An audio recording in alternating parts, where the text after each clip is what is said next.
Hey guys, what is up? It's Dusty here, and welcome back to another crypto video. Today we have a ton of crypto news, and if you are enjoying these daily crypto videos, make sure you press that like button. So first of all here, the price has been rather interesting. I would have actually expected Bitcoin to move quite a lot more significantly by now, but we have had one of the calmest days in a very long while. I mean, 0.2% in the negative or even positive for that matter is almost nothing. And to have that specifically after such a huge pump with, a groundbreaking all-time high pump, it's peculiar. And there's a couple of theories we can definitely attach to it, which I'll be doing in another video. Maybe I've already done it. Maybe I'm still doing it somewhere throughout today. I have the articles open somewhere, but we'll get to it. As I believe I have a good grip on what the market is doing right now and where we're headed, but the baseline is, guys, I am buying like a freaking madman. Still buying like a freaking madman. People get scared or sad whenever I show them this stuff and the price goes down a little bit. I am still buying like a madman. Having said that, let's dive into Shiba Inu a little bit, because that's definitely one of the most crazy coins of today. And I noticed every single time I post a video that remotely has Shiba Inu inside of it, I get a lot of extra dislikes and a lot of people who unsubscribe. Please, guys, understand that all this, what I'm doing here on this channel, is to help you guys make a ton of freaking money, as I know it is possible. Please understand that whenever I'm showing you guys these Bybit trades is because I know in my heart that you guys can do the exact same thing and hopefully get yourself a layer upwards and make a good amount of money trading crypto or a good amount of money buying a couple of nice juicy gems and hopefully just bettering your life. Obviously, there's no real big catch to any of this stuff. I mean, why else would I cover Shiba? I think we can make money this way, or people are just interested in the news, which mostly revolves around the same thing. Now, Shiba Inu coin Robinhood petition reaches 300,000 signatures. Gonna say it again. If if Shiba Inu officially gets listed on Robinhood, I think it's gonna pump, and I still think it can happen. Funny that we said it yesterday and today, there was such hype for it, right? But I would say that right now there's a little bit of a Robinhood speculation that's driving the extra FOMO because people are like me, thinking, hey, all right, it's pretty close to Dogecoin. It can overtake it. There could be a Robinhood listing and it could pump the price. I mean, 1 + 1 makes 2, right? Then again, there was also a burn that was announced today. 900 million sheep tokens burned today. Not that significant. 900 million sheep is not actually that much or that crazy of a number, but it's a nice little addition. Now, Shiba Inu News also posted facts. The total number of sheep holders has actually increased by over 1,200 new people since Elon Musk tweeted about not owning. What are we talking about? Well, that was rather peculiar, and I'm not exactly sure. I think I have like an entire video here somewhere planned, I guess, because I have so many things that I've shown you basically that I've got open, let me say it like that, that's not in this video for some reason, so I guess I have it open somewhere else. But what I wanted to show you guys is just what Elon Musk has been going through here for the last couple of hours. He's just been going pretty nutty. A couple of things about Dogecoin, but most importantly, one question about Shiba Inu that got the people just really going crazy. Hey Elon, how much Shiba are you holding? And he said none. Was a pretty big hit to people. It dropped the price by like 25% in a couple of minutes. And people asked how about Floki. He said, out of curiosity, acquired some ASCII hash strings called Bitcoin, Ethereum, and Doge. That's it. As I've said before, don't bet the farm on crypto. True value is building products and providing services to your fellow human beings, not money in any form. And he kind of has a point in some degree. Then again, I do believe that what we are witnessing right now, for example, XP, it's part of a bigger product, right? That's helping out people's lives. And I guess for Shiba, you got to kind of ask yourself, what exactly is it doing? Does it do more than make us money? Does it do more? And do we have more kind of in goals for this project? I'm going to say 99% of the people know. Some people believe in Shiba Inu as a good project with solid fundamentals and whatever. I don't. I see Shiba as a money machine, and that's basically it. And so I'm holding it only with the expectation of it making me more money, purely as a speculatory bet. I don't see real value in it for the longer term, and if you do, that's completely fine. But ultimately here, we are a channel about making money in the crypto market, so it doesn't really matter if you support it for the project or for the money. It doesn't really matter. It's just my personal perception is it's a money-making machine, can still make us a lot of money, which is why I'm sticking with it, I guess. Now, let's move on, though, because we have more about Shiba, a lot of stuff here. Shiba surpasses Ether by trading volume amid explosive rally. Yeah, I've also been sharing that quite a lot on Twitter today. It's really mind-boggling, if you ask me, the amount of volume going on in Shiba Inu. Look at this, for example. This is live CoinWatch, where the Ethereum volume is about 12.4 billion, Shiba Inu almost 20, actually catching up to Bitcoin. And then a little bit later on CoinMarketCap, I checked it out, and there the volumes are a little bit lower for Shiba Inu, but still higher than that of Ethereum, which is it's just mind-boggling if you ask me. This is crazy stuff. And people are saying, Dusty, you're losing credibility by following shit going. Again, I think there's money to be made, and if there's money to be made, I'll tell you guys about it. If it's trending, going crazy, and people want to hear about it, I cover crypto news, guys. I cover what is trending. I cover what is necessary. So if you guys don't like it, please just let me know in the comment section. Say, hey, Dusty, please don't talk about Shiba anymore. We don't hold it. Then again, why don't you? Sometimes I don't get people. You want to make money, but then when there's an opportunity, you're like, no, but not that way. What?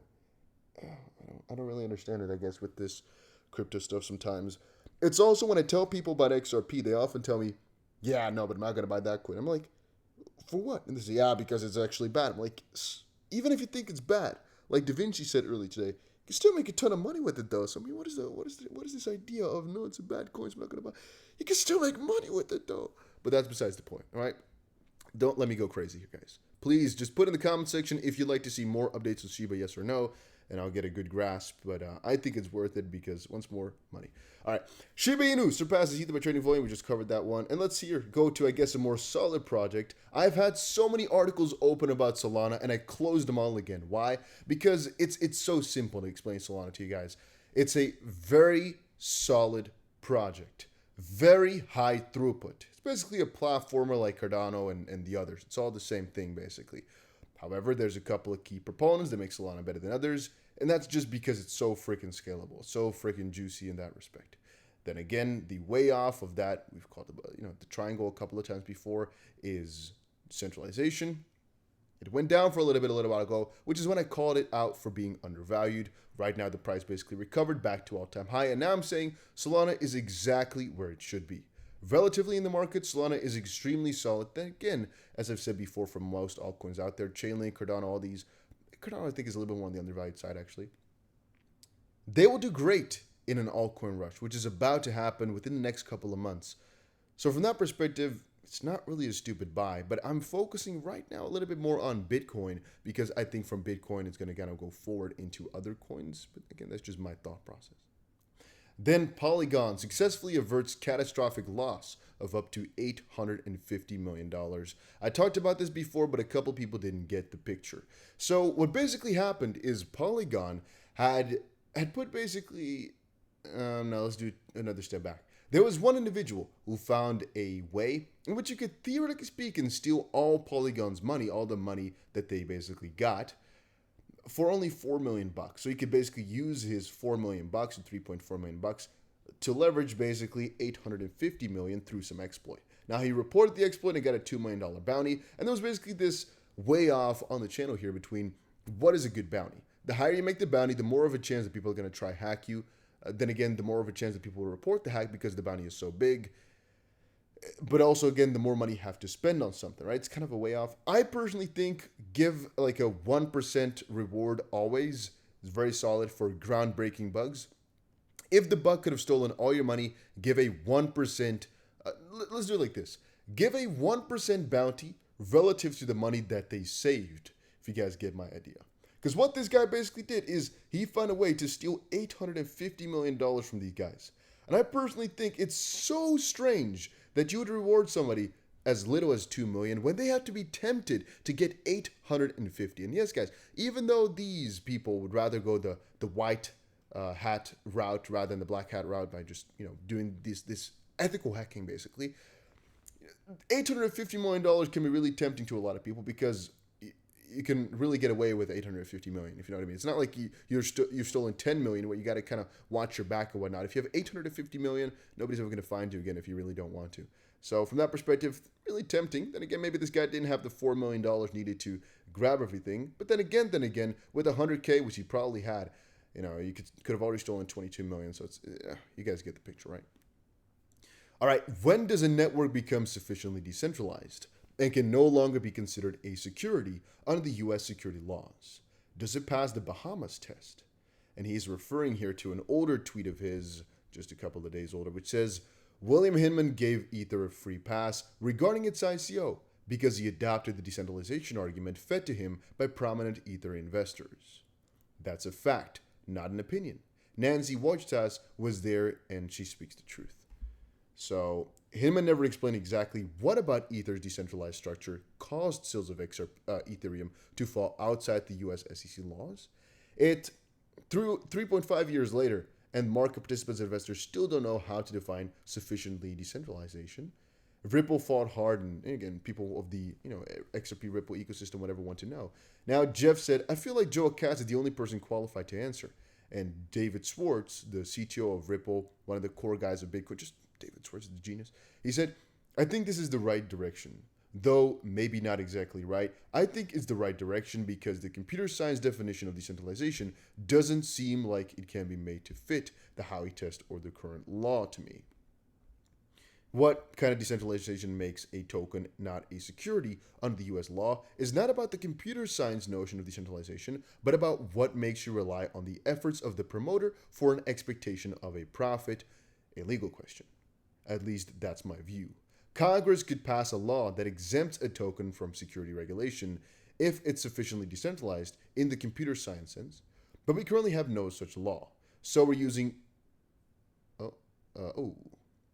decentralized as short for not relying on the efforts of the promoter for profits.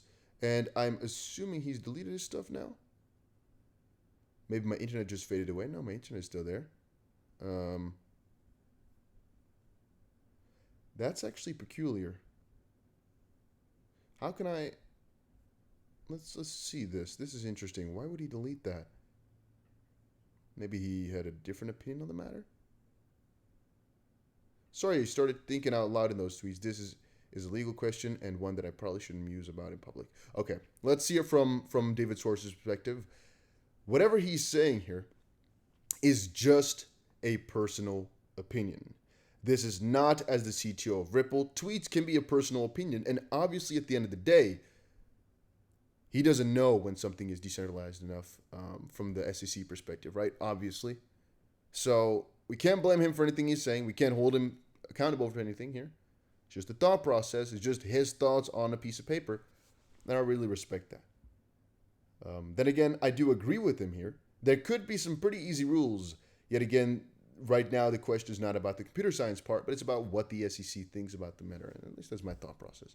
All right. And then Kurt the Eddie said, the most hated token that has always gone unnamed will save them all, or will lose and drown them all. XRP can never settle as a security. This is not a slap on the wrist and pay a fine case. Get a stupid grip. So I personally think that XRP as it currently stands is not a security. I don't think Ripple will accept it, and I think they'll fight till the bitter freaking end with freaking teeth and nails on the floor to get this pulled through. Then again, I also believe the SEC wants to kind of make Ripple an example, but I don't think the judge is going to budge by this one, guys. I think we've already won, but it's just a matter of time. And this case is so much more important than people are making it out to be. There's so much hate toward XRP, and I think a little bit of justification will most likely come once it's finally the first properly regulated crypto. But I'm still so convinced it's going to happen. At first, I some days had a little bit of doubt, right? Some days. Right now, I am 100% certain in my own head, not financial or legal advice, that they're going to win. And so I'm putting so much money on the line here, guys, because I think it's about to go nutty. I have spoken to people that have put so much money into XRP for this bet, basically. It's so fun, I guess, for me to see. To see how people can go crazy on something of a chance like this. But then again, a leap of faith sometimes is necessary for the craziest amount of gains. And I guess maybe call me crazy, but I'm at least trying something out. I personally think 10 times gains are easily happening within a snap if the lawsuit ends, which can happen in whatever we call it, 6 months, whatever. 10 times my money is already a freaking crazy feat, specifically if you remember that I have a leverage setup, which is about to make, I don't know, the way I'm thinking it's going to go, I think it might pull in, I don't want to say the number, but a couple $1 million, let's put it like that, for a pretty small trade. I think that's going to work out, and I'm still rooting for that. That's, I guess, obviously why I want the settlement the most, because I think that trade is going to be just a banger of a trade. And again, it's just on Bybit. I've set conditionals up. I've talked about this over on Patreon a lot, but a little bit lacking on Patreon. I got to get back into it. In terms of XRP, there's a couple of things I'm seeing in the charts right now, but the main idea here is just that I'm buying like a freaking madman, all right? You don't need any really difficult things to understand. Spot, I'm buying over on Bybit a little bit, but mostly futures here, mostly derivatives, mostly the buying with leverage. I am doing like crazy because I think it's worth it. You do whatever you do, but I'm buying like a madman, and I'll see you guys again in another crypto video. Link down below for $3,500 worth of Bybit bonuses, and I'll see you guys again in another one.